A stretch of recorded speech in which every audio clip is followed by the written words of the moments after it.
I walked into that mansion with only $23 to my name, thinking I'd just be cleaning floors and dusting shelves. But when I saw that wealthy woman raise her hand to slap a pregnant maid across the face, something inside me broke. Everyone else turned away. I didn't. That single moment of courage changed everything and almost destroyed my life. But before I tell you what happened next, let me tell you something important. Welcome to Voice of Granny. While you're here, please hit that subscribe button and comment your view on the story and where you're watching from. Your support means the world to us. Now, let me take you back to where this all began, because what happened in that mansion will stay with me forever. You know that feeling when you're so broke that you start doing math in your head at the grocery store? When you put back the bread because you need that money for the bus fare. That was me 6 months ago. My name is Sarah, and I'm 25 years old. I'm not special. I'm just an ordinary person who was trying to survive in a world that seemed determined to knock me down. I used to work at a small bookstore downtown. I loved that job. The smell of coffee and old paper, the quiet afternoons organizing shelves, the regular customers who knew me by name. It wasn't much money, but it was honest work and it made me happy. Then one morning, I showed up and found a note on the door. The store was closing. Just like that. No warning. No goodbye. Just a piece of paper that said my entire life was about to change. For 2 months, I applied to every job I could find. Coffee shops, retail stores, restaurants. But the city is expensive, and jobs are hard to come by. My savings disappeared. My rent was overdue. I remember sitting on my apartment floor one night, staring at my phone screen showing a bank balance of $23.16. I was scared. Really scared. That's when I saw the advertisement. A private employment agency was looking for household staff for wealthy families in the hills outside the city. The ad said the pay was excellent. I didn't have many options left, so I applied that same night. 2 days later, a woman with a professional voice called me. She said they had a position at the Thornton residence. Could I come for an interview tomorrow morning? I said yes before I even knew what I was agreeing to. The next day, I put on my only good dress and took 2 buses to reach the address they gave me.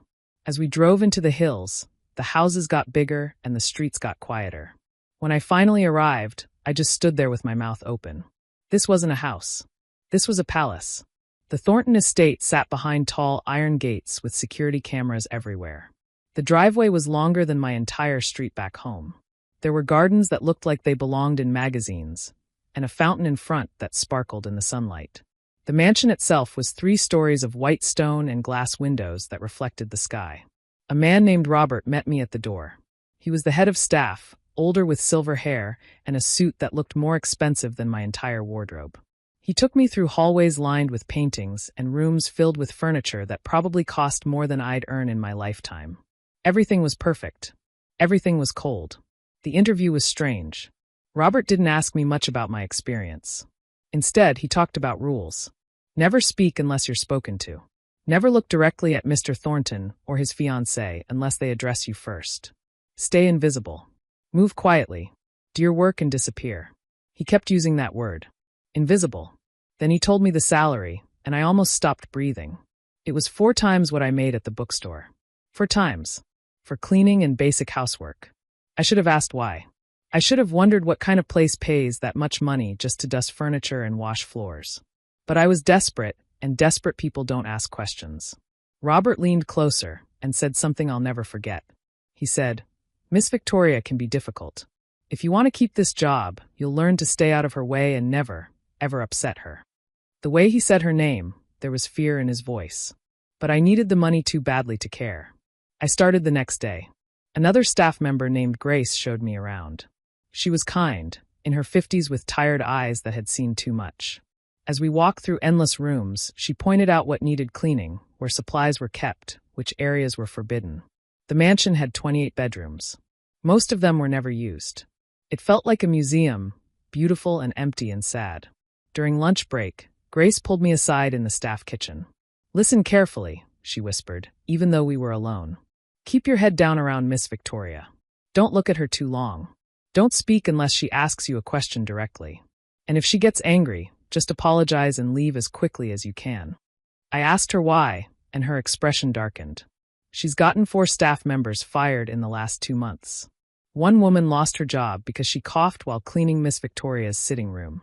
That afternoon, I met James Thornton for the first time. He was 34 years old and owned a technology company that I'd seen on the news. He walked past me in the hallway, talking on his phone about investments and quarterly reports. He was handsome in that sharp, expensive way. Perfect hair, perfect suit, perfect cold expression. He looked right through me like I wasn't even there. Then I saw her. Victoria Sterling. She came down the main staircase wearing a cream-colored dress that probably cost more than my car used to be worth before it broke down. Her dark hair was styled perfectly, and jewelry sparkled at her neck and wrists. She was beautiful, the kind of beautiful that makes you feel small just by looking at it. But when our eyes accidentally met, something changed in her face. Her smile disappeared. Her eyes went hard and cold, like I'd insulted her just by existing. She looked at me the way you'd look at garbage on the sidewalk, then turned away and called for Robert. I heard her complaining that there were too many new faces in her home. That's when I understood. The high salary, the rules about being invisible, the fear in everyone's eyes. I'd just walked into something dark. My third day at the Thornton estate, I learned what Grace had been trying to warn me about. I was polishing silverware in the formal dining room when I heard screaming. Not the kind of scream that comes from surprise or fear. This was pure rage, the sound of someone who enjoyed their own anger. I followed the sound down the hallway and found Victoria standing over a young staff member named Lisa. Lisa was on her hands and knees, picking up pieces of a broken vase. She was maybe 19 years old, and tears were streaming down her face. Victoria was standing above her, screaming about how stupid she was, how worthless, how she couldn't do anything right. The words coming out of that beautiful mouth were ugly and cruel. Then Victoria grabbed another vase from a nearby table and threw it against the wall. It shattered into 1,000 pieces. "Clean it up," she hissed, and stood there watching with a small, satisfied smile while Lisa scrambled to pick up the glass with shaking hands. I stood frozen in the doorway. Where was James? Where was Robert? Why wasn't anyone stopping this? But as I looked around, I saw other staff members walking past quickly, heads down, pretending they saw nothing. That's when I understood the real rule of this house. You survive by looking away. That evening, Grace explained everything to me. Victoria came from old money, the kind of family that had been wealthy for generations. James's family had built their fortune more recently through technology. There was a massive business deal happening between the two families, and this marriage was the final piece. It wasn't about love. It was about power and money and maintaining their positions in society. "He doesn't love her," Grace whispered. "And I don't think she loves him either.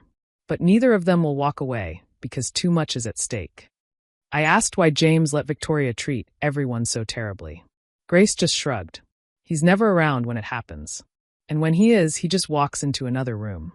I think he's so focused on his business deals that he doesn't want to see what's happening in his own home." For 2 weeks, I kept my head down. I learned which rooms Victoria liked to use and made sure I cleaned them when she was gone. I learned to recognize the sound of her footsteps and disappear before she arrived. I learned to be invisible, just like Robert had told me. The money was changing my life. I paid my rent. I bought groceries without counting pennies. I even started saving a little bit each week. I told myself I could live with this. I could survive by looking away, just like everyone else. But then came the day that changed everything. I was cleaning the second-floor hallway, wiping down the wooden railings when I heard shouting from James's office. The door was slightly open, and I could see inside. Victoria was standing in the middle of the room, her face twisted with fury. In front of her stood Maria, a sweet woman in her late 30s who had worked for the Thornton family for 6 years. Maria was 7 months pregnant. Her belly was round and visible beneath her uniform. Victoria was holding a leather handbag, and there was a dark stain spreading across it. Maria was apologizing over and over, explaining that she'd accidentally bumped into a side table and knocked over a cup of tea. "You clumsy, worthless piece of trash," Victoria snarled. "This bag costs more than you make in half a year. How dare you ruin it?" Maria's eyes were filling with tears. "I'm so sorry, Miss Victoria. I'll pay for it. I'll work extra hours. You think your pathetic salary could cover this?" Victoria's voice got louder. "You're nothing. You're just a stupid cow who can't even walk through a room without destroying things." Then it happened.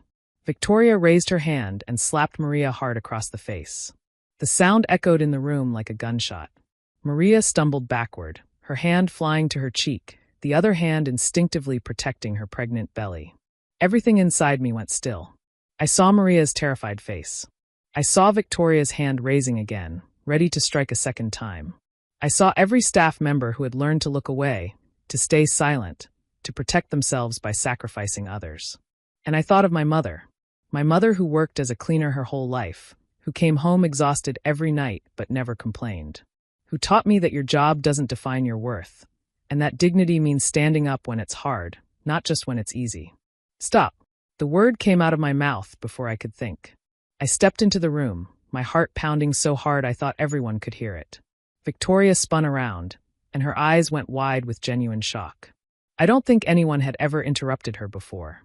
Stop, I said again, my voice stronger now even though my legs were shaking. She's pregnant. You could hurt the baby. The silence that followed felt like the air had been sucked out of the room. Maria stared at me with this expression of horror and gratitude mixed together. Victoria's face went through several emotions in quick succession. Shock, confusion, and then pure, burning rage.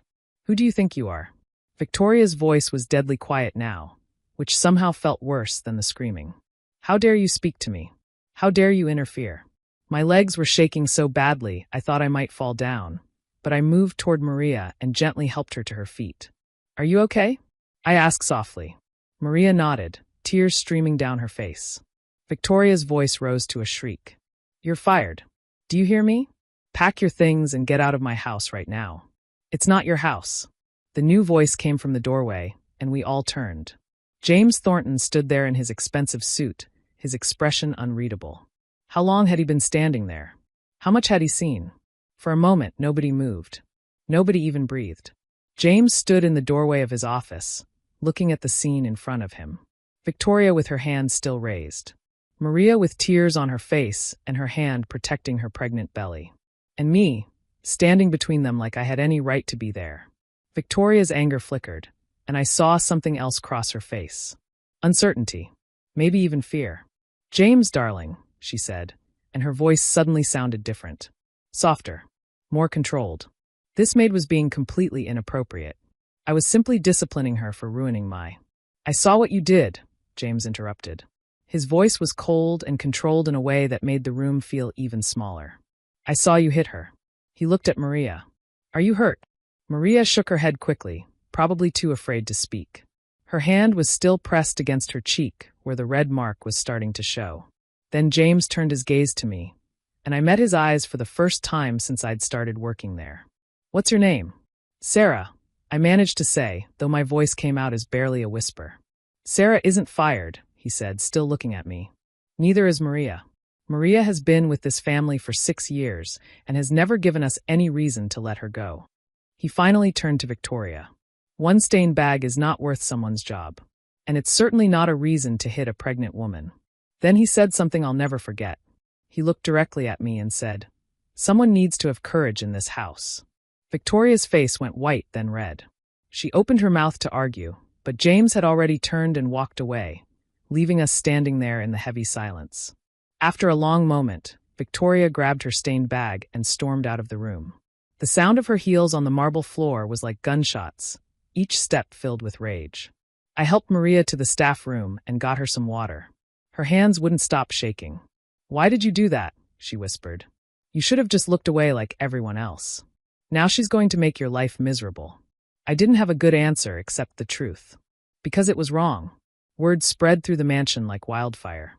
The new maid had stood up to Victoria. Some of the staff thanked me quietly when no one else was around, their gratitude whispered in empty hallways. Others started avoiding me, afraid that being near me would make them targets too. Grace pulled me aside that evening. What you did was brave, she said. But Victoria never forgets, and she never forgives. Watch your back. She was right. The revenge started small. My cleaning supplies would disappear. My work schedule would mysteriously change, giving me the worst jobs in the house. I'd organize a closet and come back the next day to find everything thrown around. Once, I discovered that someone had poured bleach all over a load of expensive linens I'd just washed, ruining them completely. There was a note in my locker blaming me for the damage. But something else strange was happening too. James started appearing more often when I was working. At first, I thought I was imagining it. But then I'd be cleaning the library, and he'd walk in. I'd be dusting the conservatory, and he'd stop to make a phone call nearby. It felt deliberate. One afternoon, I was washing windows in the sunroom when he walked in. For a moment, neither of us spoke. Then he said, "Why did you do it? You knew Victoria would try to have you fired." I turned to face him, still holding my cleaning cloth. Because someone had to. Maria is carrying a baby. What Victoria did was cruel and dangerous. He studied me with those dark eyes. Most people in your position would have looked away. It's safer. I'm not most people, I said. And safe isn't always the same as right. He almost smiled. Almost. No, I'm starting to see that. Then he asked me about myself. Where I was from. What I did before this job. What I wanted to do with my life. It was surreal, standing there in my cleaning uniform, having a real conversation with someone like James Thornton. Like I was a real person to him, not just part of the furniture. I told him about the bookstore. About loving to read and wanting to maybe teach someday. About losing my job and needing this position to survive. He listened in a way that felt genuine, like my words actually mattered to him. For just a moment, I saw something human behind that cold, perfect exterior. Something real and maybe even kind. But then I reminded myself of reality. He was engaged to Victoria. He was a billionaire who owned half the tech companies in the city. I was just a maid who'd caused trouble. This wasn't some fairy tale where the prince falls for the poor girl. This was real life, and real life doesn't work that way. Still, something had shifted between us. I felt it, and I think he did too. Victoria noticed. Of course she noticed. And that's when things got truly dangerous. 3 weeks after the incident with Maria, Victoria called a house meeting. All the staff were summoned to the grand entrance hall. This never happened unless something serious was going on. We all stood there nervously while Victoria positioned herself on the main staircase, like a queen addressing her subjects. "There's a thief in this house," she announced, her voice carrying through the hall. Her eyes scanned the crowd of staff members and landed directly on me. "My diamond necklace is missing. It's worth $75,000, and it was in my jewelry box this morning. Now it's gone." My stomach dropped. I saw exactly where this was going. "I want every staff room searched," Victoria continued, and now there was a slight smile on her face. "Starting with the newest employees." Robert looked uncomfortable but nodded. We were all sent to our rooms while they conducted the search. I sat on my bed, my heart racing, knowing what they were going to find. Knowing I'd been set up. 20 minutes later, Robert appeared at my door. His face was grave, and behind him stood Victoria with a triumphant expression. "We found it," Robert said quietly. "In your dresser drawer." "No," I said, standing up so fast that my chair fell over. "No, that's impossible. I didn't take it. I've never even been in her room." But Victoria was already there, pushing past Robert, holding up a glittering diamond necklace. The stones caught the light and sparkled like ice. "Call the police," she demanded. "I want her arrested for theft." I felt like the world was tilting sideways. This couldn't be happening. I'd never stolen anything in my entire life. "Someone put it there," I said, hearing my voice break. "I didn't do this. You have to believe me." "Of course you'd say that," Victoria sneered. "James, call the police now. I want this thief out of my house and in jail where she belongs." But James was standing in the hallway with his arms crossed, watching everything with a calculating expression I couldn't read. "Everyone in the main hall," he said. "Right now." We all filed back into the grand entrance hall. The tension was suffocating. I felt like I couldn't breathe. Victoria stood beside James, looking victorious. I stood with the other staff members, trying not to cry, knowing my entire life was about to fall apart over something I didn't do. Then Lisa stepped forward. She was the young girl who'd been on her knees picking up broken glass on my third day. She was shaking so hard I could see it from across the room, but she moved into the center of the hall where everyone could see her. "I saw Miss Victoria go into Sarah's room this morning," Lisa said, her voice trembling but clear. "She was carrying something small. I saw her through the door when I was cleaning the hallway." The hall went completely silent. You could have heard a pin drop. Victoria's face went pale. "That's a lie," she said, but her voice wasn't as confident anymore. "She's covering for her friend." But Lisa's courage had broken something open. Another maid stepped forward, a woman named Beth who I'd barely spoken to. "Miss Victoria threw hot coffee on my hand last month," Beth said. "She told me I'd be fired if I told anyone. I still have the scar." Then Robert, The head of staff who'd interviewed me on my first day stepped forward. He looked older than ever, tired and sad. "I've been keeping records," he admitted. "Written documentation of incidents going back almost a year. I was afraid someone would get seriously hurt, and I wanted evidence in case." He trailed off, but we all understood. One by one, staff members started speaking up. Years of cruelty came pouring out. Stories of verbal abuse, destroyed belongings, unfair firings, physical intimidation. Grace spoke about being called worthless. Lisa talked about the broken vases and how she'd had to pay for them from her own salary. Even Ben, the quiet gardener, shared how Victoria had destroyed his tools and blamed him for being careless. It was like a dam breaking. All the fear and silence that had kept everyone trapped suddenly couldn't hold anymore. James's expression grew darker with each story. His jaw was clenched so tight I could see the muscle twitching. He turned to Victoria, and his voice was colder than I'd ever heard it. "The engagement is off." Victoria's triumphant expression crumbled. "You can't be serious. These are just servants, James. They're lying because she convinced them to." "Get out," James said. "My family will destroy you." Victoria's voice rose to a shriek. "The business deal will fall apart. You'll lose millions. Your company's stock will drop. You'll lose everything." James stepped closer to her, and his voice was like ice. "Then I'll lose everything. I won't marry someone who treats people like this. I won't build my life with someone capable of this kind of cruelty." Victoria's beautiful mask finally shattered completely. She screamed. She threw the necklace across the room. She called James every horrible name she could think of. She knocked over a vase, shoved a chair, showed everyone exactly who she really was beneath that perfect exterior. Security had to escort her out while she was still screaming threats about lawsuits and ruined reputations. The massive front door closed behind her, and the entire mansion seemed to breathe out. Several staff members were crying. Maria came over and hugged me tightly, her pregnant belly pressed between us. "Thank you," she whispered. "Thank you for being brave when the rest of us were too scared." That evening, I sat in my small room, trying to process everything that had happened. There was a knock on my door, and when I opened it, James was standing there. Not in his usual suit, but in jeans and a simple shirt. He looked more human than I'd ever seen him. "I'm sorry," he said. "I should have seen what was happening in my own home. I should have stopped it long before you had to." I didn't know what to say, so I just nodded. "You lost your job at a bookstore," he said. "You wanted to maybe teach someday. Is that still what you want?" "I don't know," I admitted. "I just wanted to help people. To make some kind of difference." He smiled, and it was a real smile this time. Warm and genuine. "You already did. You made more of a difference in 3 weeks than I've made in years." Over the next few days, everything changed. Victoria's things were packed up and removed.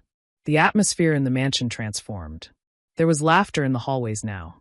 Staff members talked openly instead of whispering. James was around more, learning everyone's names, asking about their families, treating us like human beings instead of invisible servants. He started making changes. Better wages.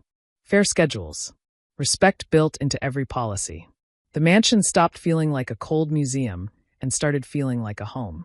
3 months passed, and the Thornton estate became a completely different place. The fear that had hung in the air like smoke was gone.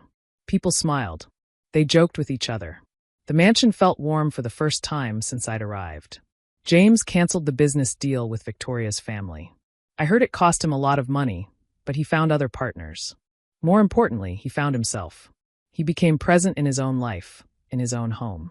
He'd stop and talk with the gardeners about their families. He'd ask Grace about her grandchildren. He remembered everyone's birthday. One evening, I was in the library. It had become my favorite room in the whole mansion.